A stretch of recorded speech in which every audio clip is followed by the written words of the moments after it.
Emma Foster had learned early in life that wealthy people guarded their privacy with cameras, alarms, and men who never smiled. The Pellagrini estate was no different. She counted at least 15 security personnel during her first walk through the marble entrance hall, each one watching her with the kind of attention that made her skin prickle. Miss Foster. The man who greeted her was tall, gray-haired, and spoke with the clipped efficiency of someone who had worked in this household for decades. "I'm Vincent, the house manager. Mr. Pellagrini is expecting you in his study." She followed him through corridors lined with art that probably cost more than most people earned in a lifetime. Not that she would ever say that out loud. The agency had been very clear during her interview. Discretion was non-negotiable. Questions were discouraged. Opinions were unwelcome. Lorenzo Pellagrini stood by the window when Vincent opened the study door. He didn't turn immediately, and Emma used those few seconds to steady her breathing. She had seen his photograph during her research, but nothing prepared her for the physical presence of him. Broad shoulders filled out his dark suit. His hands were clasped behind his back, and even from across the room, she could sense the tension radiating from his frame. "Mr. Pellagrini, Miss Foster has arrived." He turned slowly. Brown eyes assessed her with an intensity that made her want to step backward. His face was striking in a way that photographs couldn't capture. All sharp angles and controlled strength. No smile softened his expression. "Thank you, Vincent." His voice was low, accented lightly with Italian inflection. "You may go." The door clicked shut. Emma kept her hands folded in front of her, willing herself to appear calm. "You come highly recommended," Lorenzo said, moving to his desk. He picked up a folder and flipped it open. 8 years of experience in pediatric care, fluent in Italian, references from 3 families in Boston. Emma nodded. "Yes, sir. My daughter is 6 years old. She was diagnosed with leukemia 4 months ago." He spoke without emotion, as if reading a medical report. "The treatment is aggressive. She requires round-the-clock monitoring, especially during the night when side effects are most severe." "I understand." His gaze lifted from the folder. "Do you?" "Because the previous 3 caregivers quit within 2 weeks. They said Sofia was difficult, unresponsive. They couldn't handle the silence." Emma felt something tighten in her chest. She had read about Sofia in the file the agency provided. 6 years old. Mother deceased 2 years prior. Selective mutism following trauma. Current medical treatment for acute lymphoblastic leukemia. "Children process grief differently than adults," Emma said carefully. "Silence doesn't mean she isn't communicating. It just means we need to learn her language." Something flickered in Lorenzo's expression. He set the folder down. "You'll work nights, 8 p.m. to 8 a.m. Sofia's medical team handles daytime care. Your job is to ensure she's comfortable, administer medication on schedule, and alert the on-call physician if anything changes. You'll have your own room in the staff wing. Meals are provided. Vincent will give you the household rules." "May I meet Sofia before I start?" The question seemed to catch him off guard. "Why?" "Because she should know who I am before I walk into her room in the middle of the night. Children respond better when they feel safe." Lorenzo studied her for a long moment. Then he moved toward the door. "Follow me." They walked through more corridors, up a staircase with an iron railing that probably predated the Civil War, and down a hallway painted in soft cream tones. Lorenzo stopped outside a door decorated with a small wooden sign that read, "Sofia's room," in elegant script. He knocked twice, then opened the door without waiting for a response. The bedroom was large and filled with afternoon light. Soft blue walls were covered with paintings of clouds and stars. A canopy bed sat against one wall, and near the window, a small girl sat in an oversized armchair, a book open in her lap. Sofia Pellagrini had her father's dark hair, though hers fell in loose curls around her face. Her skin was pale, almost translucent, and Emma could see the faint outline of an IV port beneath her long-sleeved shirt. Brown eyes identical to Lorenzo's lifted when they entered, but she didn't speak. "Sofia." Lorenzo's voice changed when he addressed his daughter, becoming softer, but somehow more strained. "This is Miss Foster. She's going to be helping take care of you at night." The little girl looked at Emma but said nothing. Emma knelt down so they were at eye level. "Hi, Sofia. You can call me Emma if you'd like. I saw you're reading about butterflies. That's one of my favorite topics. No response. Sofia's gaze drifted back to her book. I'll let you get settled, Lorenzo said abruptly. He turned and left the room before Emma could respond. She stayed where she was, watching Sofia turn a page. I won't bother you if you'd rather read. But if you want to talk about butterflies later, I'd love to hear what you think about monarch migration patterns. Sofia's fingers paused on the page, just for a second. Then she continued reading. Emma stood and quietly left the room. Her first week passed in careful routine. She arrived each evening at 8, received updates from the day nurse, and settled into the chair beside Sofia's bed. The little girl never spoke. Sometimes she would draw. Sometimes she stared at the ceiling. Twice, she had episodes where the nausea from chemotherapy left her retching into a basin, while Emma held her hair back and murmured soothing sounds. Lorenzo never came to the room during Emma's shift. She saw him occasionally in passing, always dressed in dark suits, always surrounded by men who moved like they were trained for violence. Vincent explained that Mr. Pellagrini worked late hours, often until dawn. What Vincent didn't mention was the cameras. Emma noticed them on her third night. Small, discreet lenses tucked into the corners of Sofia's room. One near the door, one by the window, one above the bookshelf. She didn't mention them to anyone. In a household like this, surveillance was probably standard. On the 5th night, Sofia had a particularly difficult evening. The latest round of chemotherapy had left her weak and nauseous. Emma helped her change into fresh pajamas after the 3rd time she got sick, then settled her back into bed with cool cloths on her forehead. I know this is hard, Emma whispered, adjusting the blankets. But you're fighting so bravely. Your body is working really hard to get better. Sofia's eyes were closed, but her small hand reached out and gripped Emma's fingers. It was the first time she had initiated physical contact. Emma stayed there, holding her hand, until Sofia's breathing evened out into sleep. Then she began to hum softly, an old lullaby her mother figure used to sing. The melody was simple, the words in Neapolitan dialect that most people wouldn't recognize. She sang about stars and small stars, about night skies that watched over sleeping children, about morning light that would always return. Sofia's lips moved slightly, forming soundless words. Emma's breath caught. She kept singing, voice barely above a whisper, and watched as the little girl's mouth continued to shape the syllables she couldn't yet speak. 3 floors below, in a study lined with mahogany and leather-bound books, Lorenzo Pellagrini sat frozen in front of 3 monitors mounted on his wall. He had installed the camera system after the second caregiver quit, telling himself it was for security purposes, medical monitoring, liability protection. He knew he was lying to himself.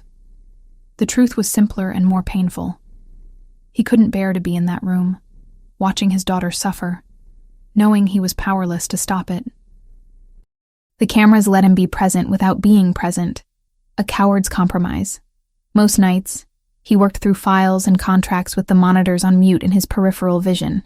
He told himself he was just checking periodically, making sure Sofia was safe. Tonight he had turned the sound on, and now he sat there, hands gripping the armrests of his chair, listening to a woman he barely knew sing the exact lullaby his wife used to sing to their daughter. Not just any version. The Neapolitan dialect, the specific melody Juliana had learned from her grandmother in Naples. A song so particular, so regional, that even most Italians wouldn't recognize it. On the screen, Sofia's lips moved. His daughter, who hadn't spoken a word in 2 years, was trying to sing along. Lorenzo's chest felt tight. His hands started to shake. How did Emma Foster know that song? How did she know the exact words, the exact melody, the exact inflection that Juliana had used? He watched as Emma gently brushed Sofia's hair back from her forehead, the gesture so achingly familiar that Lorenzo had to close his eyes. When he opened them again, Emma was still there, still singing softly, still holding his daughter's hand. For the first time since Juliana's death, Sofia looked peaceful. The song ended. Emma sat in silence for a few moments, then reached for a book on the nightstand. She began to read aloud, her voice steady and warm, and Sofia's eyes tracked the words, even though they were clearly growing heavy with sleep. Lorenzo forced himself to look away from the monitors. He poured a glass of whiskey with hands that still trembled slightly, then stood by the window overlooking the garden that Juliana had loved. Someone had sent Emma Foster to his home. Someone who knew about his daughter, about his wife, about private family moments that no outsider should possess. The question was whether that someone meant harm or something else entirely. He picked up his phone and sent a single text to his head of security. Full background on Emma Foster. Everything. I want it by morning. Then he returned to the monitors and watched as the stranger who knew his dead wife's lullabies read his daughter to sleep. Over the next several days, Lorenzo found himself watching the monitors more than working. Emma had established a routine with Sofia that seemed to bypass all the resistance his daughter had shown to previous caregivers. She never pushed Sofia to speak, never treated her silence as a problem to be solved. Instead, she talked to Sofia like a person, asked her questions, and then waited, genuinely waited, for responses that came in nods or head shakes or the occasional drawing. She taught Italian vocabulary through games, holding up objects and saying their names in both English and Italian, then celebrating when Sofia pointed to the correct item. On the 8th night, Emma brought materials for making bracelets. She sat cross-legged on the floor beside Sofia's bed and spread out colorful beads. In some cultures, Emma explained, people make bracelets to tell stories. Each color means something different. See this red one? That could mean courage. And blue could be strength. Sofia watched intently as Emma threaded beads onto elastic string. I think you need a lot of red beads, Emma continued, because fighting this illness takes so much courage, and maybe some gold ones for all the victories you're winning. Every day you get through treatment is a victory, Sofia. Every single one. Sofia's small hand reached for the beads. She selected a red one, then a gold one, then a purple one. Purple, Emma said. Good choice. That can represent creativity. Or maybe hope. What do you think? Sofia held up 3 fingers. 3 purple beads for hope? I love that. Together they worked on the bracelet. Sofia didn't speak, but she made choices, picked colors, showed Emma patterns she wanted. Lorenzo watched from his study, that familiar tightness returning to his chest. This woman was reaching his daughter in ways no one else had managed. Not the therapists, not the doctors, not even him. Especially not him. When his phone buzzed with the background report he'd requested, Lorenzo almost didn't want to read it. Part of him wanted to preserve whatever magic was happening in that room upstairs. But he was a man who survived by knowing things, by controlling variables, by never being surprised. He opened the file. Emma Foster, 28 years old. Born in Naples, Italy. Parents deceased. No living relatives in the system. Entered the United States 2 years ago on a work visa. Certifications in pediatric care appeared legitimate on the initial verification. Nothing in the agency checks raised a flag. Employment references checked out. But there were gaps. Years in Italy with no clear employment record. An address listed at an orphanage in Naples that his investigator noted with a question mark. Lorenzo set the phone down and looked back at the monitors. Emma was helping Sofia into bed now, tucking the blankets around her, with the same careful attention Juliana used to show. Then Emma did something that made Lorenzo's blood run cold. She leaned down and kissed Sofia's forehead, then traced a small cross on her daughter's brow with her thumb. It was a blessing gesture, a specific Neapolitan tradition that Juliana's family practiced, a tradition that no one outside that family should know. Lorenzo stood abruptly, his chair scraping against hardwood. He stared at the screen, watching as Emma settled into the chair beside Sofia's bed and opened a book. This wasn't coincidence. This wasn't chance. Emma Foster had come to his home with knowledge she shouldn't possess, and he needed to know why. But even as suspicion churned in his gut, he couldn't ignore the other truth playing out on those monitors. For the first time in 2 years, his daughter was healing. And he had no idea whether Emma Foster was an angel sent to save them, or a threat he didn't yet understand. Emma learned to read Lorenzo Pellegrini's moods through small details. The set of his jaw when he entered a room, The way his hands moved when he was processing information he didn't like. The deliberate slowness of his speech when he was measuring every word. By her second week in the household, she recognized when he was watching her. It happened during shift changes, those brief moments when the day nurse left and Emma arrived.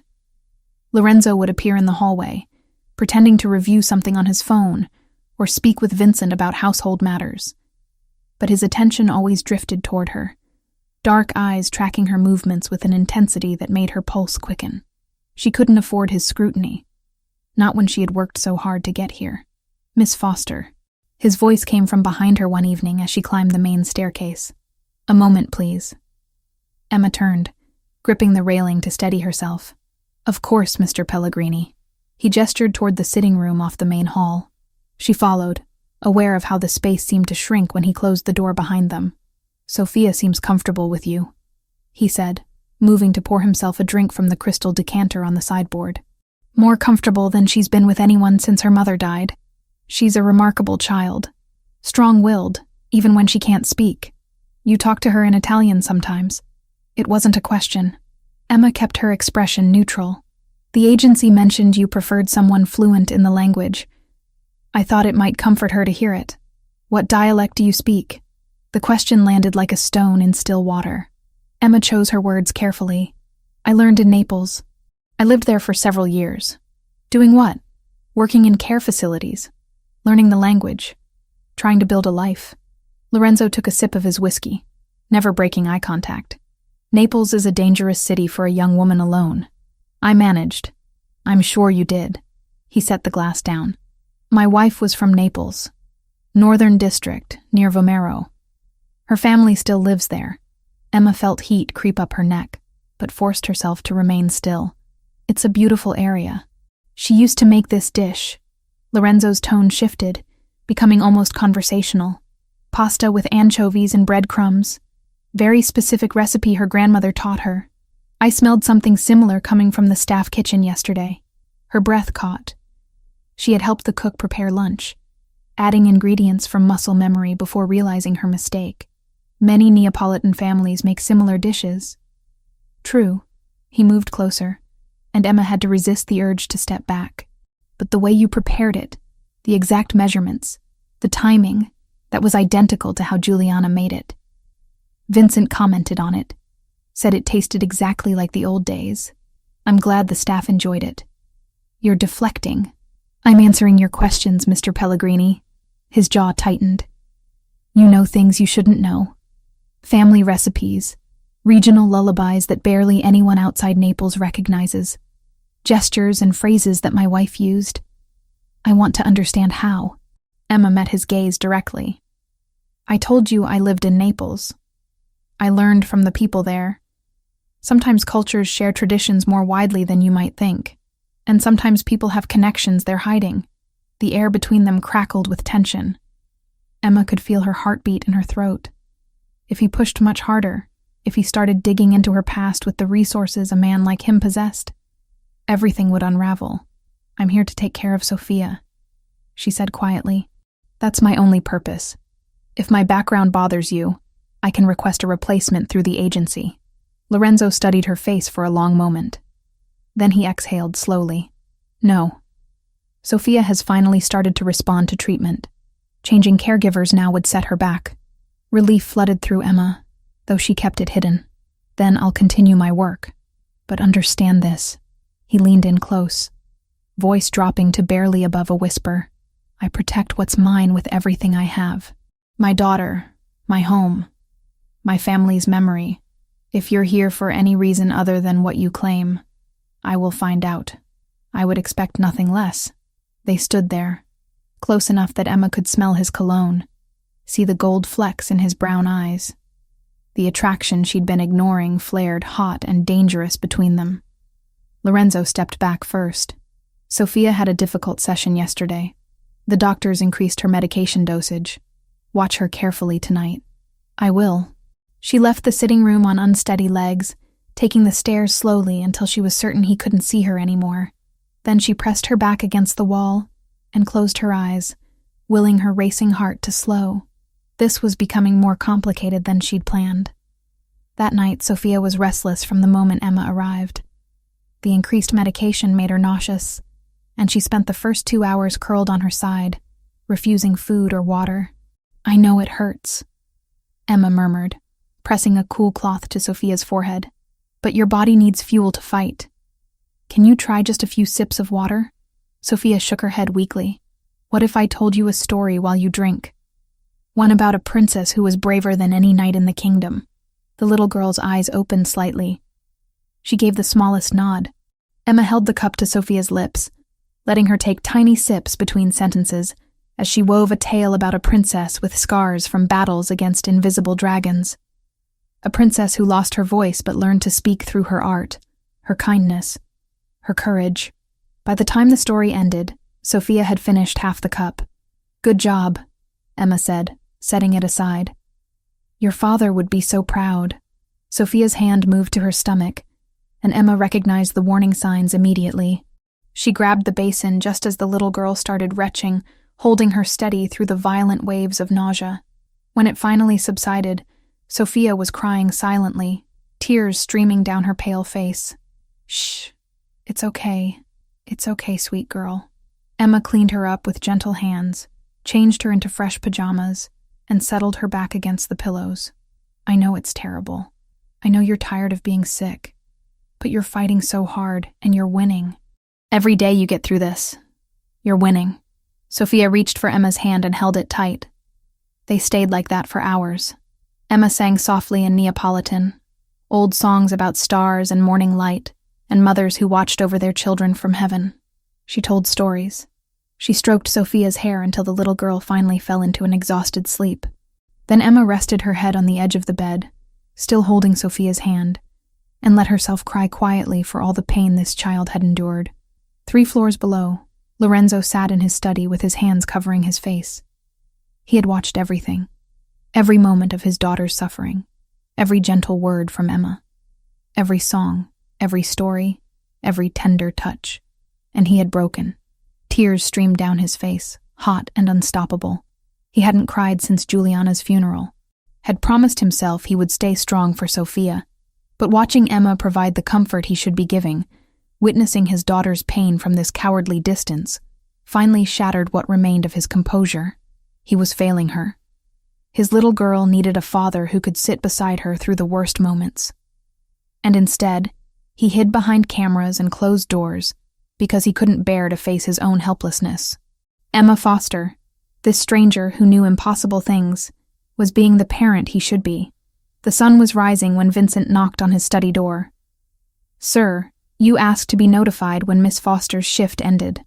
Lorenzo wiped his face roughly, clearing away evidence of his breakdown. "Thank you." He climbed the stairs to Sofia's room, moving quietly. Emma was dozing in the chair beside the bed, still holding Sofia's hand.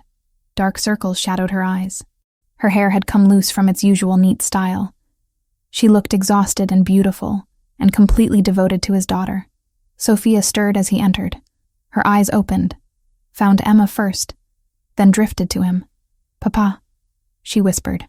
Lorenzo froze. His daughter's voice, barely audible but unmistakable, speaking for the first time in 2 years. "Papa," Sofia said again, slightly stronger. Emma stayed all night.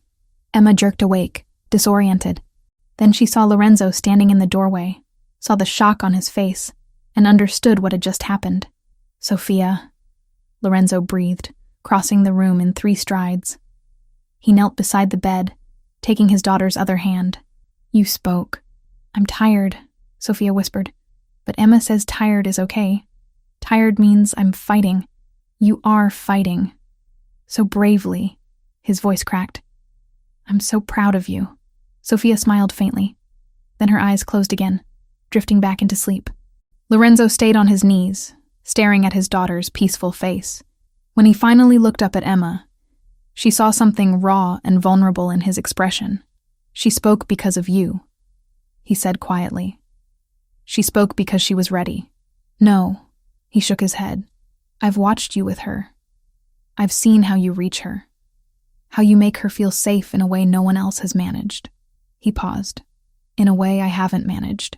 Emma wanted to argue, but the honesty in his admission stopped her. You love her. That's what matters. Love isn't enough if I'm too afraid to show it properly. Lorenzo stood, running a hand through his hair. I owe you more than a salary, Miss Foster.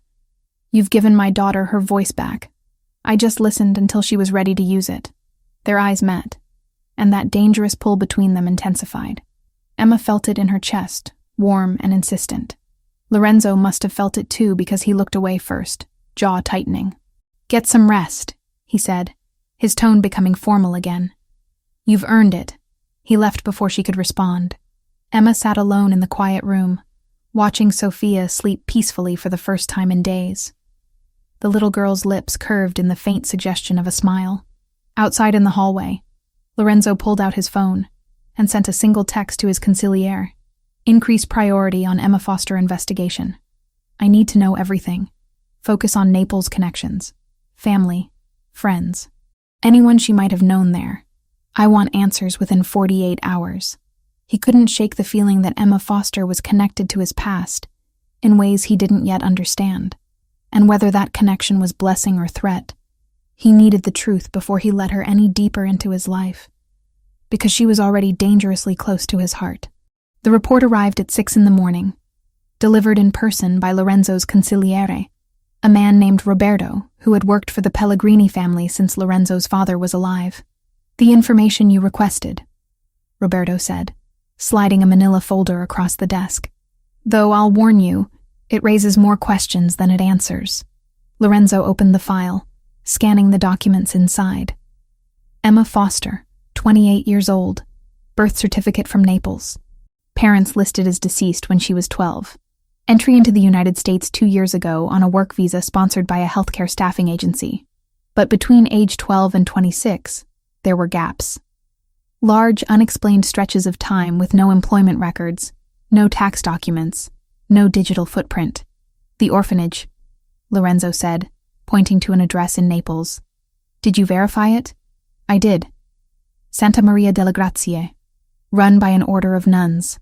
They confirmed Emma Foster lived there from age 12 to 18, then returned periodically for several years after. They were hesitant to provide more details, cited privacy concerns.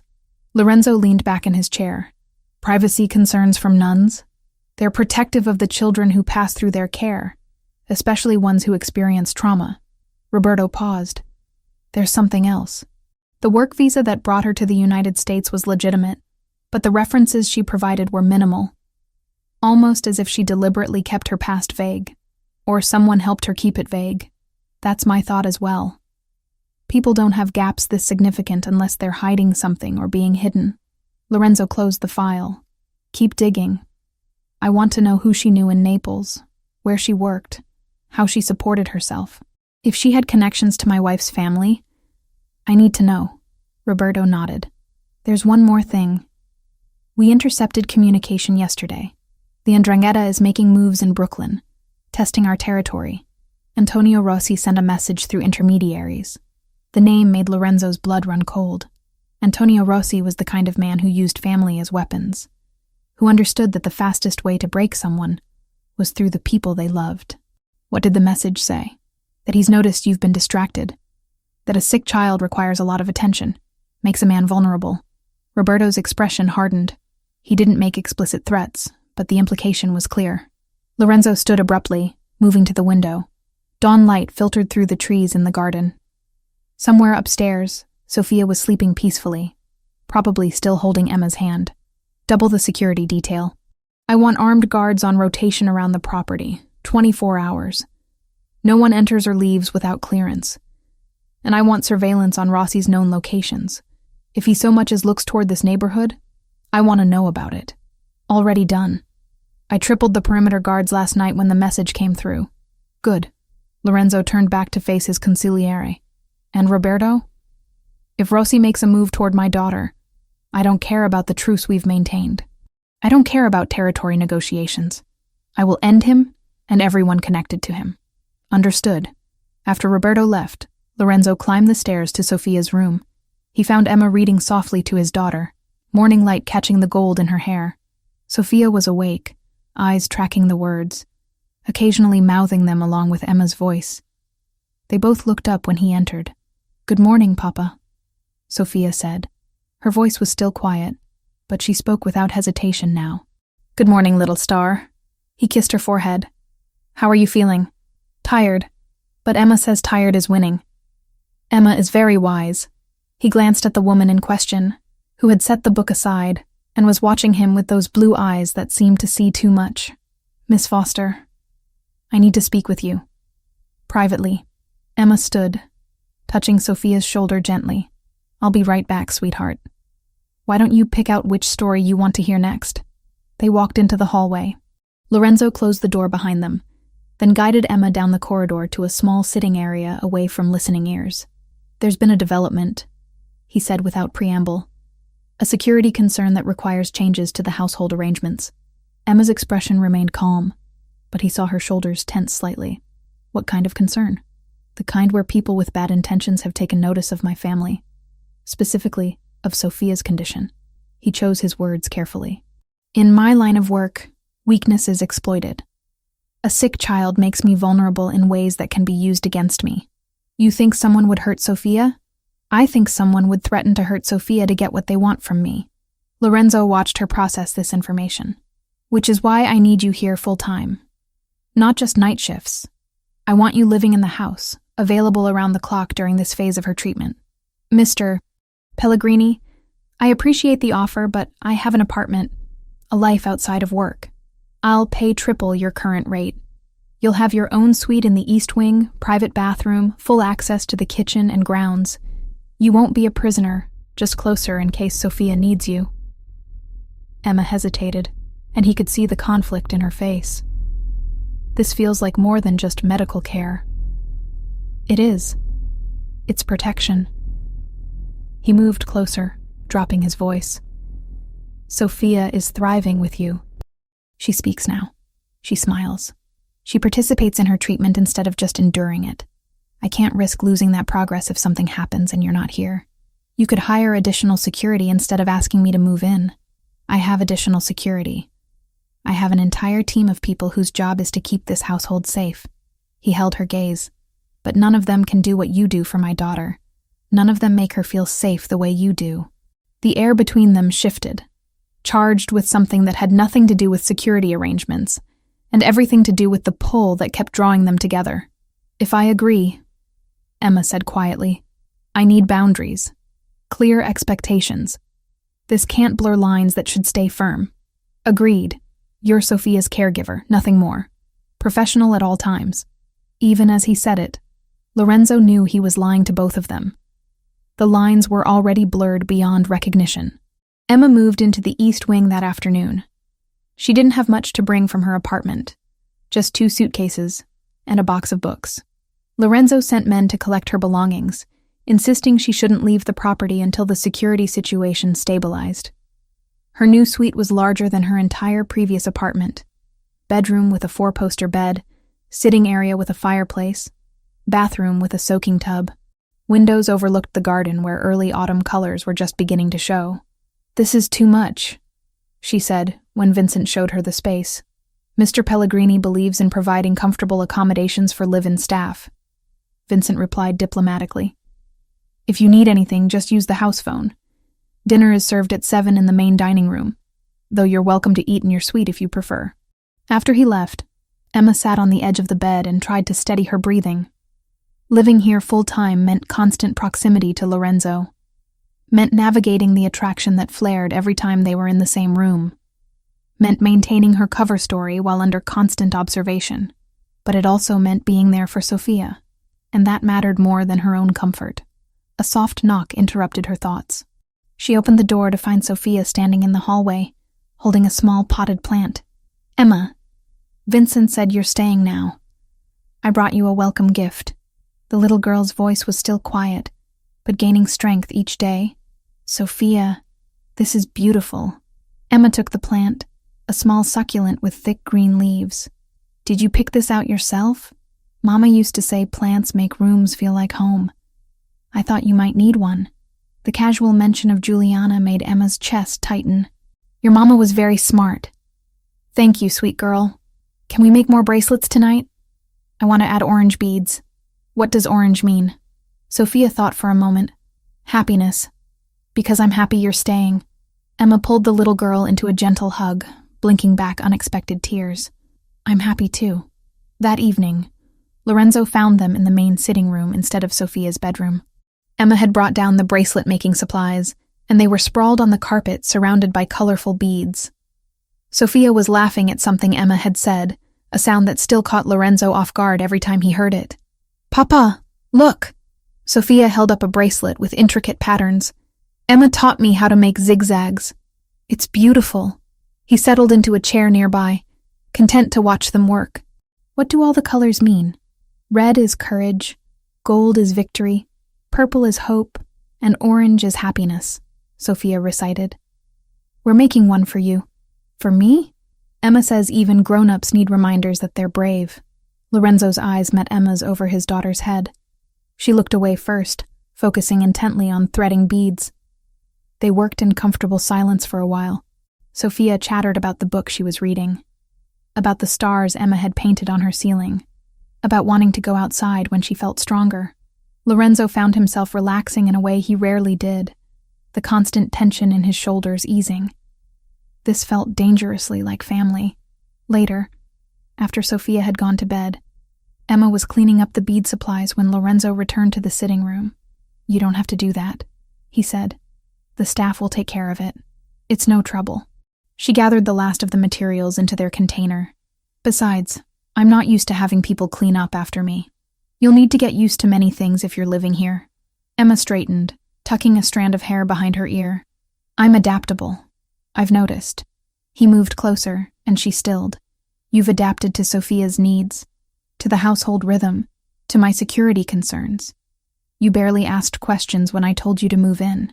You made it clear the situation was serious. I trust your judgment about your daughter's safety, but not about other things. I didn't say that. They stood there in the lamplight. The only sounds the distant ticking of a clock and their own breathing. Lorenzo could smell her shampoo, something clean and faintly floral. Could see the pulse beating in her throat. I had you investigated, he said abruptly. Emma went very still. And there are significant gaps in your history. Years where you simply don't exist on paper. He watched her face carefully. People with gaps like that are usually running from something or hiding something. Which is it for you? Maybe I just lived quietly. Not everyone leaves a digital trail. In Naples, one of the most documented cities in Italy? He shook his head. No. You were somewhere, doing something. And you don't want me to know what. Emma set the supply container down with deliberate care. Are you asking me to leave? No. I'm asking you to trust me with the truth. Trust is earned, Mr. Pellagrini. We barely know each other. We know each other well enough that my daughter has bonded to you in ways that terrify me. We know each other well enough that I lie awake at night wondering why you know my dead wife's lullabies. His voice dropped lower. We know each other well enough that I can't stop thinking about you, and that's a problem. The confession hung between them, raw and dangerous. Emma's breath caught. That can't happen. I know. I work for you. I take care of your daughter. That's all this can be. I know that too. But neither of them moved away. The space between them hummed with everything they weren't saying. Finally, Emma stepped back. I should check on Sofia. She's sleeping. I just looked in on her. Then I should go to bed. It's been a long day. Lorenzo nodded, not trusting himself to say more. He watched her leave the room, then sank into the nearest chair and pressed his hands against his face. This was spiraling beyond his control. Emma Foster was becoming essential to his daughter's recovery and dangerous to his own equilibrium. He couldn't have her investigated too aggressively without risking her leaving. But he couldn't let the mystery of her past remain unsolved. And he definitely couldn't keep pretending he wasn't falling for a woman whose secrets might destroy them all. The question came on a quiet Tuesday evening when Emma was helping Sofia arrange her growing collection of beaded bracelets on a velvet-lined tray. Emma? Sofia's voice was soft but clear now, no longer the whisper it had been weeks ago. Can I ask you something important? Of course, sweet girl. You can ask me anything. Sofia fidgeted with a purple bracelet, not meeting Emma's eyes. Do you think you could be my new mama? Emma's hands froze mid-motion. The bracelet she was holding slipped from her fingers and scattered beads across the carpet. She felt the air leave her lungs. Sofia, She struggled to find words that wouldn't break the little girl's heart. I love you so much. You know that, right? I know. That's why I thought maybe you could stay forever. Not just as my caregiver, but as my mama. Papa likes you too. I can tell. Tears burned behind Emma's eyes. She cupped Sofia's face gently. Your real mama loved you more than anything in this world. She's watching over you right now, and her memory is precious. I could never replace her, and I wouldn't want to. She was special, but she's gone. Sofia's lower lip trembled. And you're here. You make me feel safe like she did. You sing her songs and know her recipes, and you even do that thing with your hand when you brush my hair back. Just like her. Emma's heart cracked open. She pulled Sofia into a hug, feeling the little girl's tears soak into her shirt. I'm so glad I make you feel safe. That's the most important thing to me. But sweetheart, I'm your caregiver. I'm here to help you get better, to take care of you during treatment. When you're healthy again, you won't need me anymore. Yes, I will. I'll always need you. You'll always have me in your heart. Emma whispered, her own tears falling now. But we have to honor your mama's memory by remembering that no one can take her place. She was your first mama, your real mama. And that's forever. Sofia cried harder, and Emma held her through it, rocking gently and murmuring comfort in both English and Italian. When the tears finally subsided, Sofia pulled back and wiped her face. Will you at least stay until I'm all better? I'll stay as long as your papa needs me to. Promise? Emma kissed her forehead. I promise. 3 floors below, Lorenzo sat frozen in his study, staring at the monitor. He had heard every word. Had watched Emma handle his daughter's vulnerable question with such grace and honesty that it physically hurt. But what hurt more was realizing that he had wanted Emma to say yes. Had wanted her to promise forever, not just until treatment ended. Had wanted to hear her claim the role of mother to his child and partner to him. Instead, she had done the right thing, the honorable thing, and he hated how much that disappointed him. The moment was interrupted by Roberto entering without knocking, his expression grim. We have a problem. Security caught 2 men taking photographs of the property from the street. When our team approached, they fled. We ran their plates. Registered to a shell company we've traced back to Rossi's organization. Lorenzo stood abruptly. How close did they get? Not onto the grounds, but close enough to photograph the east wing. Where Miss Foster's suite is located. His blood ran cold. They're watching her specifically, or they're watching you watch her. Either way, they've noticed she's moved into the house, that she matters to Sofia, which means she matters to you.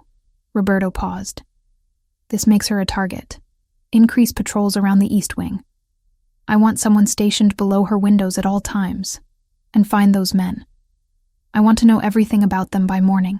Already on it. But sir, there's something else. Roberto pulled out another file. The deep background check on Miss Foster finally yielded results. Her certification documents, the ones that allowed her to work as a pediatric caregiver, were forged. Lorenzo took the file, scanning the technical analysis. Forged by who? Someone with connections in the Neapolitan underground. The kind of person who specializes in creating clean identities for people who need to disappear, or who don't exist on paper. It's sophisticated work. Expensive. So she paid someone to give her false credentials to get into my house. Lorenzo's voice was dangerously quiet. That sounds like infiltration. Or desperation. People forge documents for many reasons, not all of them malicious, but some of them are. Lorenzo closed the file. Bring her to my office, now. Emma was putting Sofia to bed when Vincent appeared in the doorway, his expression apologetic. Miss Foster, Mr. Pellagrini requests your presence in his study, immediately. The tone sent warning bells through her system. Is something wrong? I believe that's what he wishes to discuss.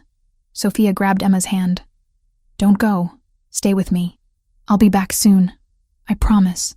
Vincent will stay with you until I return. Okay? The walk down to Lorenzo's study felt like a march to execution. Emma's mind raced through possibilities, trying to anticipate what had changed. When she entered the room, Lorenzo was standing by his desk, face carved from stone. Close the door. She did, then waited. How long did you think you could hide it? His voice was ice. Hide what? He threw a folder onto the desk. Papers spilled out. Technical documents she couldn't fully read from across the room. Your certification documents are forgeries. Expert forgeries, but forgeries nonetheless. Created by someone in Naples with ties to organized crime. Emma's stomach dropped. She had known this moment might come, but she hadn't prepared for how it would feel. I can explain. Can you? Because from where I'm standing, it looks like someone sent you here deliberately. Someone who knew about my family, about Sofia, about weaknesses they could exploit. He moved closer, anger rolling off him in waves. The Ndrangheta has been watching this house, taking photographs. And now I find out the woman I've trusted with my daughter's life lied about her credentials to get hired. What am I supposed to think? I would never hurt Sofia. Never. I love her. Love isn't proof of innocence.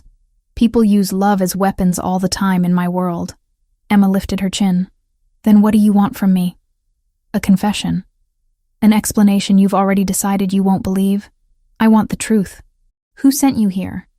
What organization do you work for? What's the real reason you needed forged documents to get into this house? I had my reasons. Personal reasons that have nothing to do with rival families or territory disputes. That's not an answer. It's the only one I can give you right now. Lorenzo's jaw clenched. Did you think I wouldn't find out? That I wouldn't investigate someone living under my roof, caring for my child?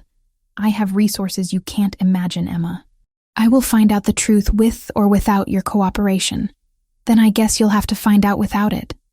Why? Why protect whoever helped you, unless you're afraid of them? Unless they have something on you? Emma remained silent, which was answer itself. Lorenzo ran a hand through his hair, frustration evident in every line of his body. Sofia is thriving because of you. She's speaking, laughing, engaging with her treatment.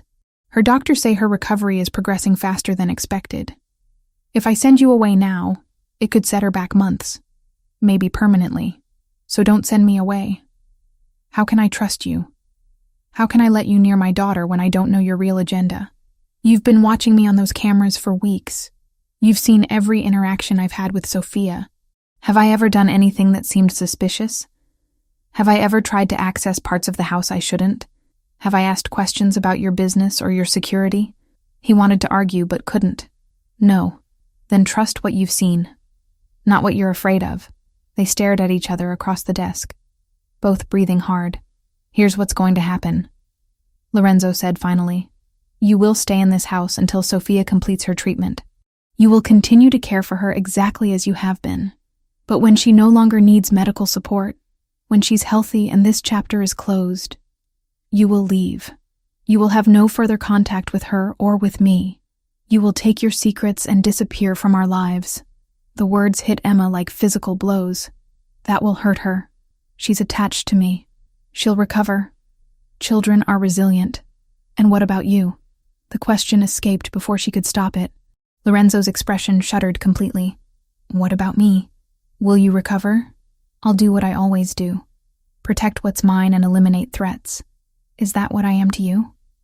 A threat? I don't know what you are. That's the problem. Emma felt tears threatening, but refused to let them fall. Fine. I'll stay until Sofia is better. Then I'll go. But you should know that everything I've done here, every moment I've spent with your daughter, has been real. My feelings aren't forged. She turned and left before he could respond, walking blindly through the corridors until she reached her suite. Once inside, she locked the door and sank onto the bed, finally letting the tears come. She had known this was temporary, had known that eventually the truth would surface and destroy whatever fragile connection she'd built with this family. But she hadn't expected it to hurt this much. Downstairs, Lorenzo poured himself a drink with shaking hands and returned to the monitors. Sofia was awake again, crying softly. She had probably felt the shift in the household, the tension crackling through the walls. He should go to her, should comfort his daughter, but he couldn't make himself move. Instead, he watched as Emma appeared in Sofia's doorway, eyes red but face composed. She climbed into bed beside the little girl, pulling her close and singing softly until the tears stopped. Whatever Emma was hiding, whatever lies she'd told to get here, one truth remained undeniable. She loved his daughter, and Sofia loved her back. Lorenzo finished his drink and made a decision. He would keep Emma here until Sofia was healthy. He would maintain professional distance, and he would keep digging into her past until he found answers.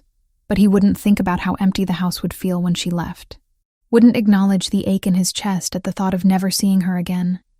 Some things were too dangerous to want, and Emma Foster might be the most dangerous thing of all.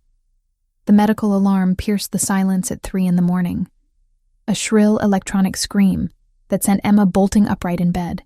She was running before her mind fully processed what was happening, bare feet slapping against cold marble as she sprinted down the hallway. Sofia's room was bathed in harsh lamplight. The little girl was convulsing, her small body rigid against the sheets, eyes rolled back, foam at the corners of her mouth. "Sofia!" Emma's training kicked in instantly. She rolled the child onto her side, supporting her head to prevent injury. "Vincent, call the doctor now." The house manager appeared in the doorway, phone already in hand. "Ambulance is on the way. Tell them possible allergic reaction to new medication, status epilepticus. Patient is 6 years old with compromised immune system." Emma's voice was calm, clinical, completely different from her usual gentle tone. Her fingers found Sofia's pulse, counting beats while watching the convulsions. "Get me the emergency kit from the bathroom cabinet. The red case." Vincent moved immediately. Emma maintained her position, one hand steadying Sofia's head, the other checking her airway. The convulsions were violent, lasting far too long. 30 seconds, 45, a minute. "Come on, sweet girl. Come back to me." Emma's clinical mask cracked slightly. "You're stronger than this. Fight it." Lorenzo burst through the door, still in the clothes he'd been wearing hours ago. His face drained of color when he saw his daughter seizing. What happened? What's wrong with her? "New medication." "Her body's rejecting it." Emma accepted the red case from Vincent and flipped it open with practiced efficiency. Inside were emergency supplies that went far beyond basic first aid. She pulled out a pre-measured syringe. "This is going to stop the seizure, but I need you to hold her steady. You can't just inject her with random medication." "It's not random. It's benzodiazepine, standard treatment for prolonged seizures. If we don't stop this in the next 30 seconds, she could have permanent brain damage." Emma's eyes met his, fierce and certain. "Trust me or get out of my way." Lorenzo knelt beside the bed, hands shaking as he helped steady his daughter. Emma administered the injection with the precision of someone who had done this 100 times. They waited, counting seconds that felt like hours. Slowly, the convulsions began to ease. Sofia's body relaxed, her breathing becoming less labored. Emma checked her vital signs again, then carefully positioned her in recovery position. Her airway is clear. Pulse is stabilizing. The medication is working. Emma finally allowed herself to breathe. But she needs to get to a hospital. The reaction could restart. The medical team arrived within minutes. Emma briefed them with the kind of detailed information that made the lead paramedic pause and study her. "You have medical training?" "Some. Basic emergency response." "That was a lot more than basic, ma'am." They loaded Sofia onto a stretcher. Lorenzo climbed into the ambulance without hesitation, but before the doors closed, his eyes found Emma's. "Come with us." It wasn't a request. The hospital was a blur of fluorescent lights and antiseptic smell. Sofia was rushed into the pediatric intensive care unit, while Emma and Lorenzo were relegated to a waiting room with uncomfortable chairs and magazines nobody read. Lorenzo paced like a caged animal, phone pressed to his ear as he coordinated with his security team, his medical contacts, anyone who might provide information faster than the doctors would. Emma sat motionless, hands clasped in her lap, still wearing the pajamas she'd thrown on before running to Sofia's room. Her mind replayed every second of the crisis, analyzing what she could have done differently. Faster. Better. "They said she's stable." Lorenzo's voice cut through her thoughts. He had ended his call and was standing in front of her, exhaustion and fear etched into every line of his face. "The seizure didn't cause lasting damage. You stopped it in time. Good. Where did you learn to do that?" His voice was quiet but intense. That wasn't basic first aid. You knew exactly what medication to give, exactly how to handle a medical emergency that would have panicked most caregivers. You worked like a trained professional. Emma looked down at her hands. I picked up things over the years. No. Lorenzo sat beside her, close enough that their knees almost touched. You don't pick up that level of skill. You're trained, extensively trained, and you've been hiding it. Does it matter? Sofia is safe. It matters because my daughter almost died tonight, and the only reason she didn't is because you had knowledge and supplies that a regular caregiver wouldn't have. It matters because you've been lying about who you are since the moment you walked into my house. His hand shot out, gripping her wrist. Who are you really, Emma Foster? The dam broke. All the secrets she'd been carrying, all the weight of her deception, finally became too much. Emma felt tears streaming down her face before she could stop them. I was 12 years old, she whispered. 12 years old and dying in an alley in Naples. My mother had left me there. She was an addict, chose drugs over her daughter, and I had pneumonia so bad I couldn't stand up. I remember thinking this was how I would die. Alone, forgotten. Lorenzo's grip on her wrist loosened but didn't release. Then this woman found me. Beautiful. Kind. With this voice that made me think maybe angels were real. She picked me up, carried me to her car, and took me to a private hospital. Paid for everything. The doctor said if she'd found me an hour later, I would have been gone. Emma wiped at her face roughly. She didn't just save my life that day. She changed it. She placed me in an orphanage run by nuns, a good place with education and safety. And she visited me. Every month for 5 years, this woman would come and spend time with me. She taught me Italian songs, told me stories, brought me books. She paid for my schooling, including basic nursing courses because I told her I wanted to help people the way she helped me. Juliana, Lorenzo's voice was hoarse. I didn't know her full name. She only ever introduced herself as Juliana. The nun said she requested privacy, that she helped many children and didn't want attention or gratitude. They protected her identity. Emma finally looked at him, her blue eyes swimming with tears. I loved her. She was the only mother I ever really had. And then one day she stopped coming. The nuns told me she was sick, that she couldn't visit anymore. 6 months later, they told me she had died, 2 years ago. Yes, I was devastated, but I still didn't know who she really was. Not until I saw her obituary online. Juliana Pellagrini, wife of Lorenzo Pellagrini, mother to Sofia Pellagrini. There was a photo, and I recognized her face, even though it had been years since I'd seen her. Emma's voice broke. She had a family. A real family. And she still made time for a street kid from the slums. Lorenzo released her wrist and covered his face with both hands. When I read that her daughter was sick, that Sofia had leukemia, I knew what I had to do. Juliana saved my life. The least I could do was try to help save her daughter's life. Emma straightened her shoulders. I spent 2 years training properly as a pediatric caregiver. I worked terrible jobs to save money. But when I tried to apply to agencies, they wanted references from previous employers, family connections, things that orphans don't have. So I found someone who could create documentation that would pass initial screening. I'm qualified to do this job. The training is real. I just had to forge the paper trail because my past doesn't exist in the way agencies require. You came here specifically to help Sofia. I came here to honor the woman who gave me everything. My life, my education, my chance at a future. She never asked for anything in return. Never made me feel like charity. She just loved me because she could, because that's who she was. Emma's voice strengthened. Sofia is her legacy, and I will protect that little girl with everything I have, even if you hate me for lying to get here. Silence filled the waiting room.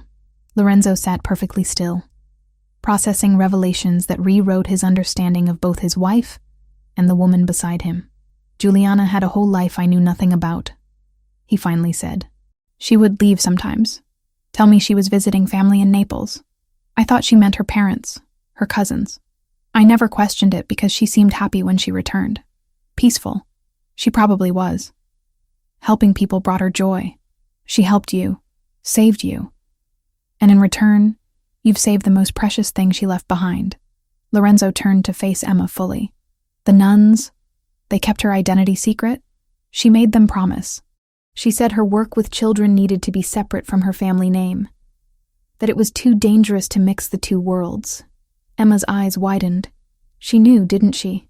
She knew what you were, what your name meant. She was protecting us, from people exactly like Antonio Rossi, from men who would use children as leverage. Lorenzo's jaw clenched. She understood my world better than I gave her credit for. A doctor appeared in the doorway. Mr. Pellagrini? Your daughter is awake and asking for both of you. They followed him through sterile corridors to a private room where Sofia lay in a hospital bed, looking small and pale but alert. Her face brightened when she saw them. Papa. Emma. I scared you. Lorenzo reached her first, gathering her carefully into his arms. You terrified us. But you're okay now. You're going to be okay. Emma gave me medicine. I remember that part. She knew exactly what to do. Sofia reached for Emma's hand. How did you know? Emma squeezed her hand gently. Because your mama taught me. A long time ago, when I needed help, she was there for me, and she made sure I had the skills to be there for other people when they needed help. Including you. Mama sent you to us? In a way, yes, I think she did. Sofia smiled. And for just a moment, Emma saw Juliana's expression on the little girl's face. That same warmth, that same instinctive kindness. Then you have to stay forever, Sofia said simply. If Mama sent you, that means you're supposed to be part of our family. Emma's eyes filled with tears again. She looked at Lorenzo, expecting to see anger or betrayal.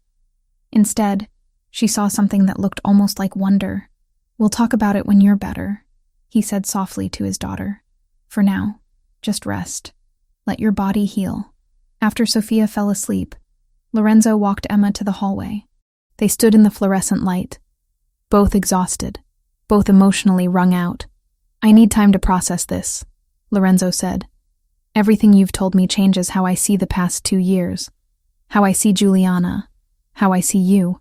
I understand, and I'm sorry for lying. You weren't lying, not really.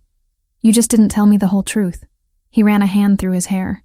You falsified documents to get hired, but you did it to honor a debt to the woman who saved your life. You hid your advanced medical training, but you used it to save my daughter. You kept secrets, but the secrets were about protecting Juliana's memory, not hurting her family. I never wanted to hurt anyone.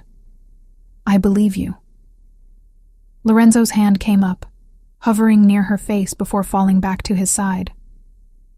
My wife saw something in you worth saving, worth investing years of her life into, and now I see it too. Emma's breath caught. Stay, Lorenzo said quietly. Not just until Sofia is better. Stay because you're already part of this family, whether we planned it or not. Stay because Juliana brought us together for a reason. I don't know if I can. Why not? Because loving people means eventually losing them. I've lost everyone I ever loved. My mother abandoned me. Juliana died.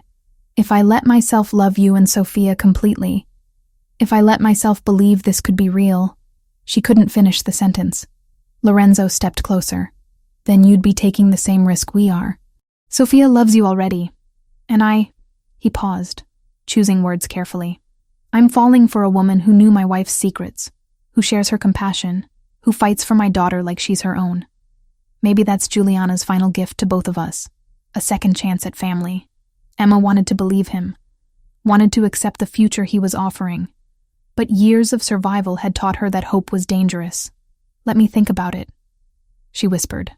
Lorenzo nodded, then did something unexpected. He pulled her into his arms, holding her while she finally let herself cry for everything she'd lost and everything she might yet gain. In the hospital room behind them, Sofia slept peacefully, dreaming of the mother she'd lost and the woman who might help her father finally heal. Sofia came home from the hospital 3 days later, weak but stable. The doctors had adjusted her medication protocol, eliminating the compound that caused the severe reaction. Emma stayed close during the transition, monitoring every symptom, every change in color or energy level. Lorenzo watched them both with an intensity that made the air feel electric. He spent those days doing something he hadn't allowed himself since Giuliana's death, remembering her completely. Not just the sanitized version of grief, but the real woman with all her complexities and secrets. The business trips to Naples that lasted longer than necessary. The way she'd return with stories about her cousin's children, details that now seemed deliberately vague, the substantial charitable donations that appeared on their accounts, always to organizations helping at-risk youth. She had built an entire world of compassion separate from his world of violence, and she'd done it to protect both sides. "I need everything on Giuliana's activities in Naples," Lorenzo told Roberto in his study. "Every donation, every organization she supported, every connection to Santa Maria delle Grazie orphanage. I want confirmation of Emma's story down to the smallest detail." Roberto returned 2 days later with a file thick enough to require both hands. "The orphanage records are extensive. Your wife made anonymous donations for 15 years, substantial amounts that funded education programs, medical care, and housing improvements. The nuns kept meticulous records of her visits, though they only identified her as Giuliana from Naples." Roberto opened to a marked page. There are notes about a specific child she took special interest in. A girl brought in at 12 years old, nearly dead from pneumonia and malnutrition. The medical bills alone were significant. Lorenzo studied the dates. They aligned perfectly with Emma's timeline. The nuns confirmed that Giuliana visited this child monthly for 5 years, paid for her nursing education, maintained contact until shortly before her cancer diagnosis. Roberto paused. They said Giuliana made them promise never to reveal her full identity to the children she helped. She believed her family name would put them in danger. She was right. Lorenzo closed the file. Emma Foster is exactly who she claims to be. So what now? Now I figure out how to keep her here. But Emma had other plans. Lorenzo found her packing 2 days later, carefully folding clothes into the same suitcases she'd arrived with. His chest tightened at the sight. "What are you doing?" She didn't turn around. "Sofia is stable. The immediate crisis has passed. It's time for me to go. We never discussed you leaving. You said I could stay until she was better. She's better." Emma's voice was steady, but he heard the strain beneath it. "I've overstayed my welcome. Sofia needs you. Sofia needs her father. She needs stability and honesty, not a caregiver with a complicated past who lied to get hired." Emma finally faced him. "I gave you what I came to give. I honored my debt to Giuliana. Now I need to let you build your life without the reminder of secrets and deception. Is that what you think you are? A reminder of deception? Aren't I?" Lorenzo crossed the room in 3 strides. "You're the woman my wife chose to save. The woman she trusted with her time, her resources, her love. You're the person who brought my daughter back from the edge of silence and despair. He stopped, struggling with words. "You're not leaving. You can't order me to stay." "I'm not ordering. I'm asking." His hands flexed at his sides. "Please don't go." Emma's resolve wavered. "Lorenzo, I don't belong here. I'm not part of your world. You became part of it the moment Giuliana decided you were worth saving. You became part of it when Sofia called you her second chance at happiness. You became part of it when He couldn't finish. The moment stretched between them, fragile and vital. Then Sofia's voice cut through from the hallway. "Emma? Papa? Where are you?" They found her standing outside Emma's suite, eyes red from crying. "You're leaving." It wasn't a question. "I heard Vincent talking to the other staff. He said you were packing." Emma knelt in front of her. "Sweetheart, No." Sofia's voice cracked. "You promised. You said you'd stay as long as Papa needed you. He still needs you. I still need you. Please don't leave me too." The last 3 words destroyed something in Emma's chest. "Oh, Sofia, everyone I love goes away. Mama left, the nurses left, the other caregivers left. You're the only one who stayed when things got hard. You're the only one who sings Mama's songs and makes me feel like maybe I'm not losing her completely." Tears streamed down the little girl's face. "If you go, it's like losing her all over again." Lorenzo pulled his daughter into his arms, but his eyes never left Emma's. "You heard her. We need you. I can't stay just because a child is afraid of loss. That's not healthy for anyone. Then stay because you want to. Lorenzo's voice dropped lower. Stay because walking away from this family would hurt you as much as it hurts us. Emma stood slowly, her own tears threatening. You don't know what you're asking. I'm asking you to trust that Juliana knew what she was doing, that she saved you for a reason beyond just surviving, that maybe the reason was this moment, this family, this chance to complete what she started. He shifted Sofia in his arms. I'm asking you to be brave. Before Emma could respond, Roberto appeared at the end of the hallway, phone in hand and expression grim. Sir, we have a situation. Lorenzo handed Sofia to Emma and stepped away. What kind of situation? Intercepted communication. Rossi's people are planning a move. They know Sofia was hospitalized. They know the transport route you'll use for her next appointment. They're planning an ambush during the transfer. Ice flooded Lorenzo's veins. When? Tomorrow morning. They think you'll take her to the oncology center for her scheduled treatment. How did they get that information? We're still investigating. But sir, they mentioned the caregiver specifically. They know Emma is important to Sofia, which makes her important to you. They see it as leverage. Emma's arms tightened protectively around Sofia. Lorenzo's mind raced through options, strategies, countermeasures. Cancel the appointment. We'll have the medical team come here instead. Already arranged.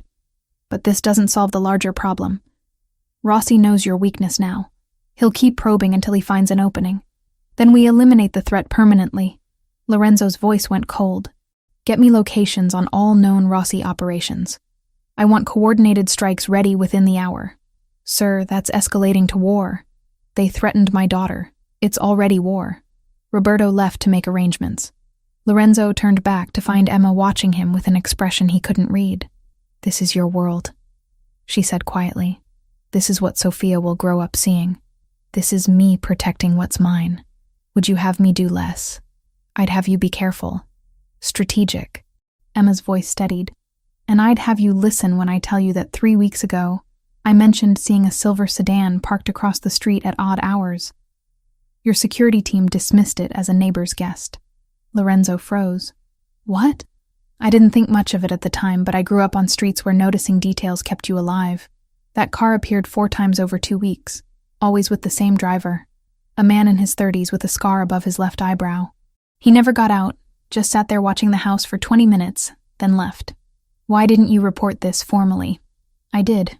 I told Vincent. He said your security team monitored all vehicles in the area and found nothing concerning. Emma's eyes held his. But I wrote down the license plate anyway. Force of habit from my time in Naples. You learn to document things that feel wrong. Roberto, who had returned to overhear this, pulled out his phone. What's the plate number? Emma recited it from memory. Roberto typed rapidly, then went very still. That vehicle is registered to a holding company we've traced to Rossi's network. It was part of their initial surveillance operation. He looked at Lorenzo. Your security team missed it, but she caught it. Because I know what predatory observation looks like. Emma's voice was hard now. I survived years by recognizing when someone was watching me for the wrong reasons. Your high-tech security system is designed to catch obvious threats. It doesn't catch the subtle ones, the patient ones. Lorenzo stared at her, something clicking into place. What else have you noticed? The delivery driver who comes twice a week arrives at different times than the regular schedule, but always when Sofia is visible through the garden windows.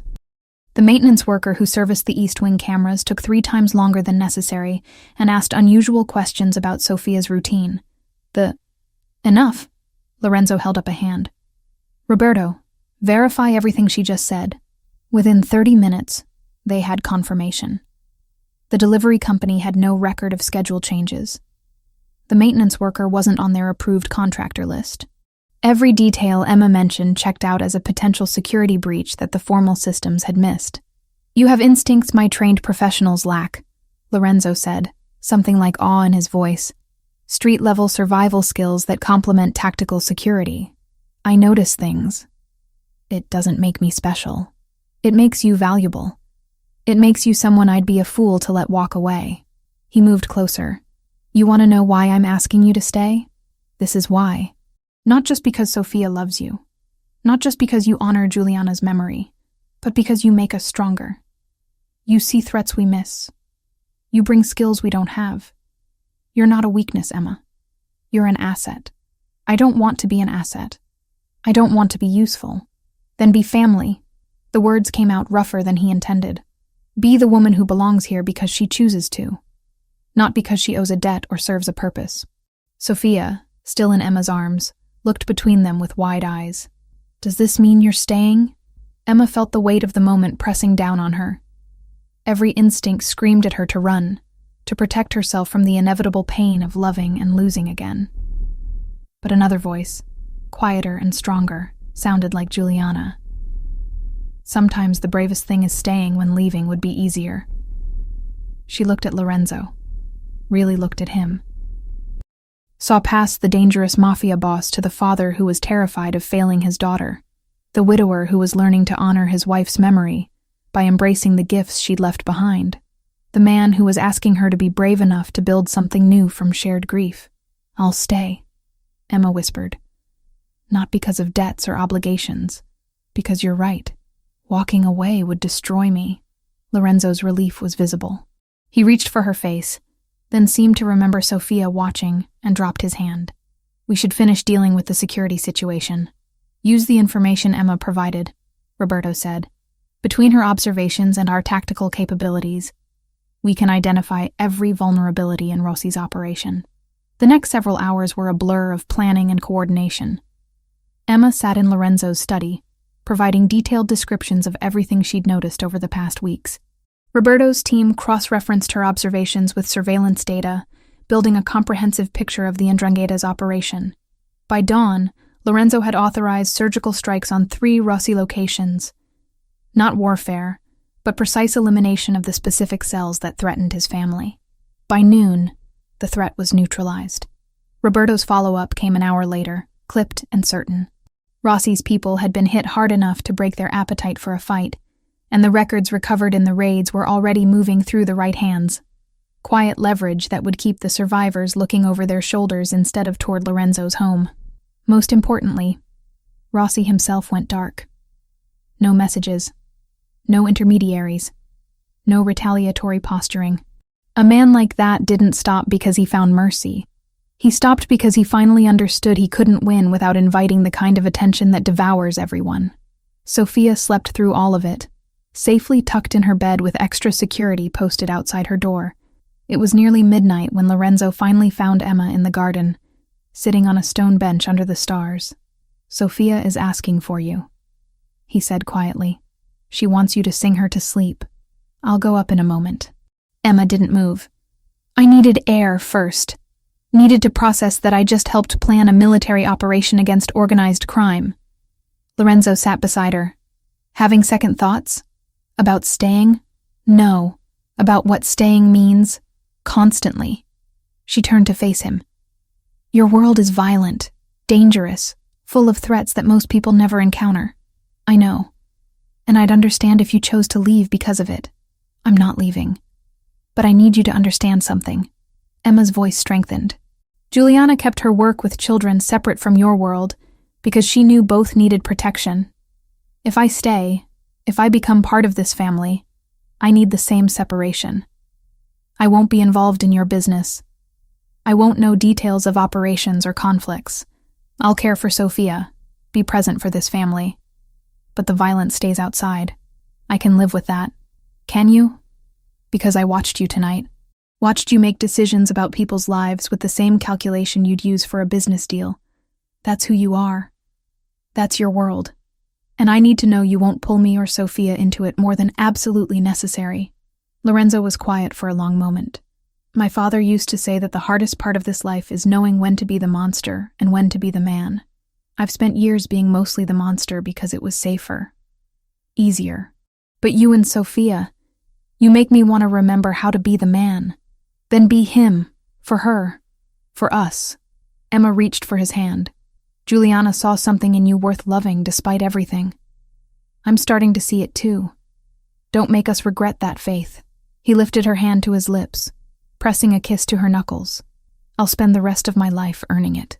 They sat in comfortable silence, hands intertwined, until Sofia's voice called from her window. Emma, I can't sleep without my song. Emma laughed softly. I should go. Lorenzo stood with her but didn't release her hand. Earlier, when I said you make us stronger, I didn't just mean tactically. You make me stronger. You remind me what I'm protecting and why it matters. Lorenzo, he pulled her close, one hand cupping her face. I've been fighting this for weeks. Fighting the way I feel when you walk into a room. Fighting the knowledge that you're becoming essential to my life in ways that terrify me. I'm done fighting it. What are you saying? I'm saying that Juliana brought you into our lives for a reason. Maybe it was to save Sofia. Maybe it was to save me. Maybe it was both. His thumb traced her cheekbone. I'm saying that I'm falling in love with you, Emma Foster. And I think you feel the same. Her breath caught. This is complicated. Everything in my life is complicated. But this us feels like the one simple truth in all the chaos. Emma rose on her toes and kissed him. It was soft at first, tentative, then deepened as months of repressed emotion finally found release. Lorenzo's arms came around her, holding her like something precious and vital. When they finally broke apart, both were breathing hard. I love you, Emma whispered. I've loved you since the night I watched you cry while watching Sofia sleep. Since you confronted me about my secrets because you were terrified, not angry. Since you chose to believe in me even when you had every reason not to. Then stay, not as a caregiver or a debt repaid. Stay as the woman I want to build a future with. What kind of future? The kind where Sofia has a mother who loves her. Where I have a partner who sees me completely and chooses me anyway. Where we honor Juliana's memory by living the kind of life she would have wanted for all of us. Sofia's voice called again, more insistent. Emma! Papa! Are you kissing in the garden? Because I can see you from my window. They broke apart, laughing. We should go up, Emma said. Lorenzo kept her hand in his.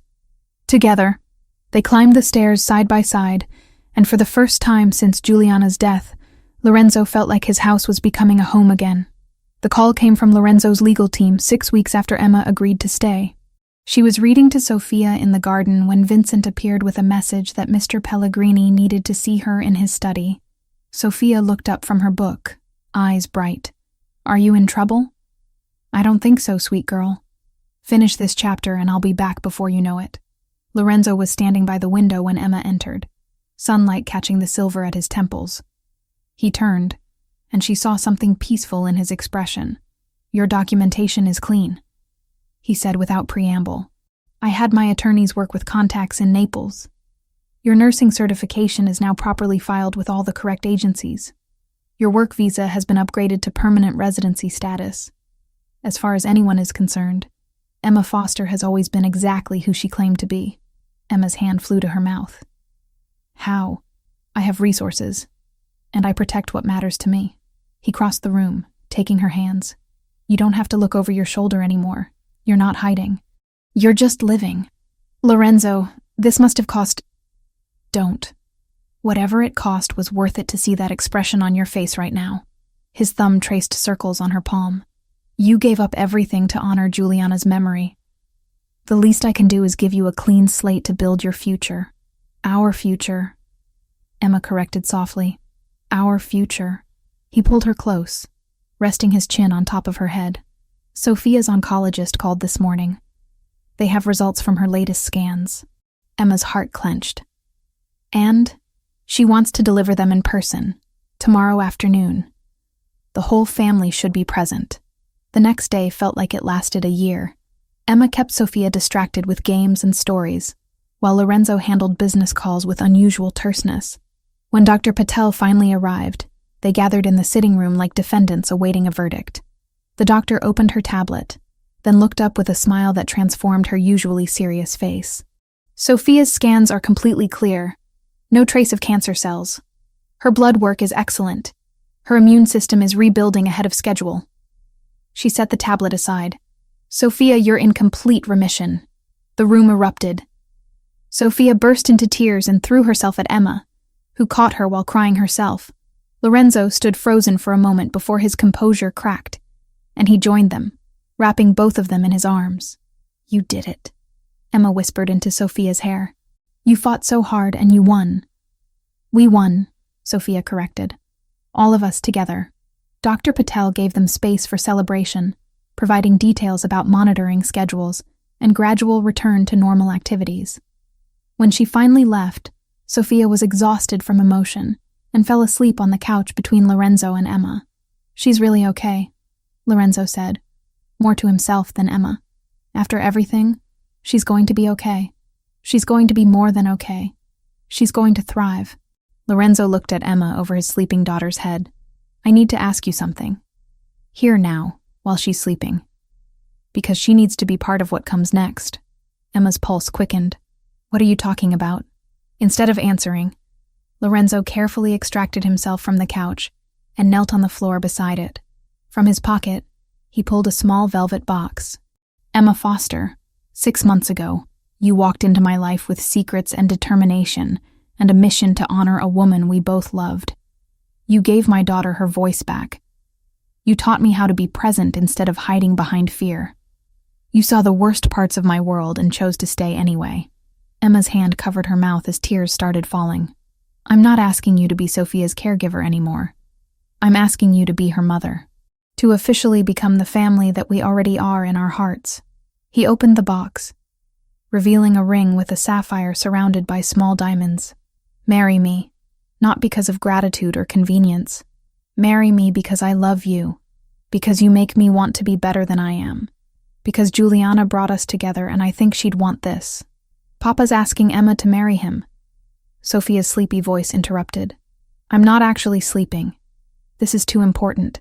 Lorenzo laughed, the sound surprised and genuine. "Were you faking the whole time?" "Only for 5 minutes, but you were taking too long to ask." Sofia sat up and took Emma's hand. "Say yes. Please say yes. We need you." Emma looked between them, these two people who had become her entire world. "Yes. 1,000 times, yes." Lorenzo slipped the ring onto her finger, then kissed her, while Sofia cheered. The moment was imperfect and perfect, exactly like the family they were building. The months that followed were a study in gradual transformation. Emma's role shifted from caregiver to something that had no official title but felt like coming home. She and Sofia began adoption paperwork, a process that Lorenzo's attorneys expedited with the same efficiency they'd used to legitimize her documents. Lorenzo threw himself into being present, attending Sofia's medical checkups, joining their evening routines, learning to participate instead of observe. He still ran his organization, still made difficult decisions in the darkened study, but he'd learned to separate that world from the one he was building with Emma and Sofia. 3 months after the proposal, a package arrived from Naples. Emma recognized the return address immediately. Santa Maria delle Grazie. "I mentioned to the nuns that I was getting married," Emma explained to Lorenzo as she carefully opened the box. "They said they had something that belonged to me. Something Juliana left years ago with instructions to give to me if I ever returned for it." Inside was a smaller wooden box, worn with age. Emma lifted the lid with trembling hands and found letters. Dozens of them, written in Juliana's elegant script, each dated and sealed. "She wrote to me," Emma whispered. All those years, she was writing letters. They read them together that night, after Sofia went to bed. Letters chronicling Juliana's thoughts about helping children, her hopes for Emma's future, her joy at watching the street girl transform into a young woman with purpose and kindness. The final letter was dated 3 weeks before Juliana's cancer diagnosis. "My dear Emma," Lorenzo read aloud, his voice thick with emotion. "If you are reading this, then I am gone. I pray that you have found happiness and family, that you are no longer alone in the world. You were one of my greatest joys, proof that one person's kindness can change a life completely. I have a daughter named Sofia, who is 6 years old as I write this. She is brave and clever and full of light. If something happens to me, if you ever meet her, I hope you will see in her the same potential I saw in you. Love her as I loved you. Protect her as I protected you. And if my husband seems lost, be patient with him. He's a good man trapped in a hard world, and he will need someone who understands both survival and compassion. You owe me nothing, Emma. You never did. But if you choose to help my family should they need it, Know that it would bring me peace. You were my heart's work. My daughter is my heart itself. Perhaps together, you can both heal. With all my love, Juliana." Emma was sobbing by the end. Lorenzo set the letter down carefully and pulled her into his arms. She knew, Emma choked out. Somehow she knew this would happen. Or she hoped. She hoped that if something happened to her, the girl she saved might save us in return. Lorenzo kissed her temple. She chose well. They showed Sofia the letters the next day, reading the appropriate ones aloud and explaining the ones that were too adult. Sofia listened with wide eyes, then carefully touched the paper. "Mama wanted us to be a family," she said simply. "She picked Emma for us." "She did," Lorenzo agreed. "And we're going to honor that by being the best family we can be." The wedding happened in early autumn, when the garden was at its most beautiful. They kept it intimate, just close family and a few trusted friends.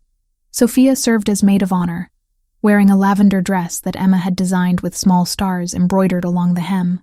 "For all the stars you painted on my ceiling," Sofia had explained. "So Mama's stars are part of the wedding, too." Emma wore cream silk, simple and elegant.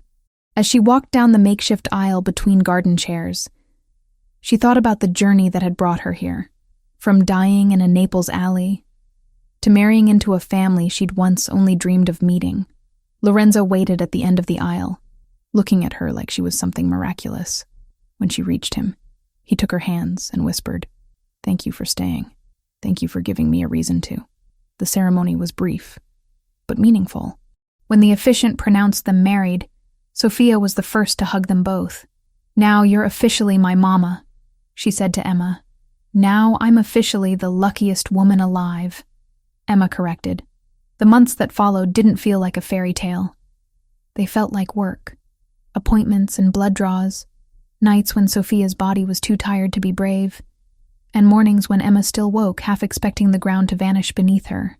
But slowly, the calendar changed its meaning. Treatments became less frequent. The word remission stopped sounding like a dare and started sounding like permission to breathe. They learned the rhythm of their new life in the spaces between fear. Lorenzo stopped living through monitors. Emma stopped living like she was temporary.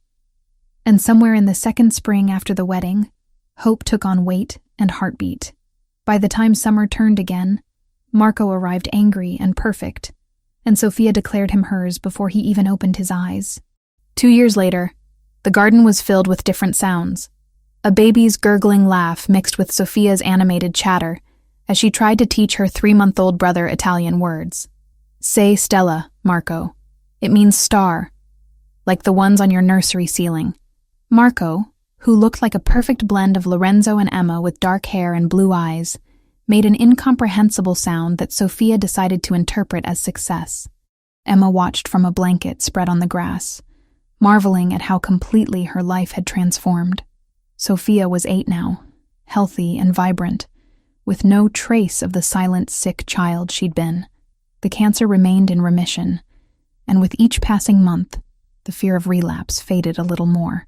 Lorenzo emerged from the house carrying a tray with drinks and snacks.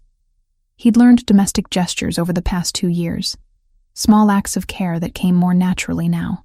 "Your daughter is convinced the baby said Stella," he told Emma as he settled beside her. "Our daughter," Emma corrected with a smile. "And she might be right. He's very advanced." "Of course he is. Look at his parents." Lorenzo leaned over to kiss her, then Marco, then called Sofia over. "Come here, little star. It's time for the song." This had become their tradition. Every Sunday evening, when weather permitted, they gathered in the garden and sang the old Neapolitan lullabies that Juliana had taught Emma, who had taught Sofia, who was now teaching Marco. Sofia settled between them, and Emma started the melody. "Stelle e Stelline." Lorenzo joined in this time, his voice rusty but earnest. He'd spent months learning the words, practicing in private until he could sing without embarrassment. For Juliana, for his family. Sofia's voice was clear and strong, carrying the tune with confidence. Marco waved his tiny fists in what might have been rhythm. As the sun set over the garden, painting the sky in shades of amber and rose, Emma felt a presence she couldn't quite name. Maybe it was memory. Maybe it was gratitude. Maybe it was Juliana, watching over the family she'd assembled through one impulsive act of kindness years ago. "Do you think she knows?" Emma asked quietly when the song ended. Lorenzo understood immediately. "I think she knew before we did. Knew that saving you would eventually save us. She changed my life twice. Once when she found me dying in that alley. Again when she brought me back to you and Sofia. She changed all our lives. But you're the one who stayed. You're the one who fought for this family when you could have walked away." Lorenzo wrapped his arm around her shoulders. "We wouldn't be here without you." Sofia leaned against Emma's other side. "Tell us the story again, about how Mama found you." Emma had told this story countless times, but it never got old. Sofia needed to hear it, to understand the connection that made their family unique. Marco would hear it too when he was old enough to understand. "I was 12 years old," Emma began, "and I thought I was going to die alone. But then this woman appeared. As she talked, the stars began to emerge overhead, tiny pinpricks of light against the darkening sky." Sofia had taught Marco to look for them during twilight, continuing the tradition Juliana had started years ago. "Stella e stelline," Sofia whispered to her baby brother. "Stars and little stars. Mama is watching from up there, and Mama Emma is right here with us." The baby grabbed Sofia's finger and squeezed. Lorenzo pulled Emma closer, resting his head against hers. "We made it. Through everything, we made it to this." "We did," Emma agreed. "And it's only the beginning." The garden filled with contentment as the family sat together under emerging stars. Somewhere in memory, Juliana smiled, her work complete. She had saved a child who saved a family, creating a circle of love that would ripple forward through generations. In the house behind them, monitors sat dark and unused. Lorenzo no longer needed to watch from a distance. He was finally present, finally whole, finally home. And Emma Foster, the girl from the Naples streets who became Emma Pellagrini, wife and mother and heart of this unlikely family, had finally found where she belonged.